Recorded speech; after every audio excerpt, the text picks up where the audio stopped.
ബിസ്മില്ലാ അൽഹംദുലില്ലാ വസ്സലാത്തു വസ്സലാമു അലാ റസൂലില്ലാ. സ്നേഹമുള്ള സഹോദരന്മാരെ, സഹോദരികളെ, പരിശുദ്ധ റമദാൻ വിശുദ്ധ ഖുർആൻ അവതരിച്ച മാസമാണ് എന്ന് നമുക്കറിയാം.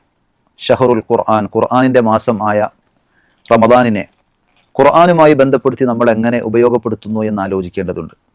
ഒരു പേജ് നമ്മൾ പാരായണം ചെയ്യാൻ 2-2.5 മിനിറ്റ് മാത്രം മതിയാകും. അങ്ങനെ 600 പേജുകളുള്ള ഖുർആൻ മൊത്തം ഓതി തീർക്കാൻ 24 അല്ലെങ്കിൽ 25 മണിക്കൂറുകളുണ്ടെങ്കിൽ നമുക്ക് സാധിക്കും.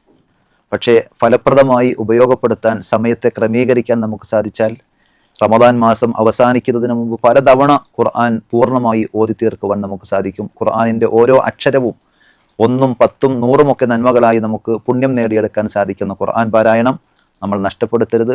സമയം കൃത്യമായി ഉപയോഗപ്പെടുത്തുവാൻ ഖുർആൻ പാരായണത്തിലൂടെ വിനിയോഗിക്കാൻ നാം ശ്രദ്ധിക്കുക. അള്ളാഹു നമുക്കെല്ലാവർക്കും തൗഫീഖ് പ്രദാനം ചെയ്യുമാറാകട്ടെ.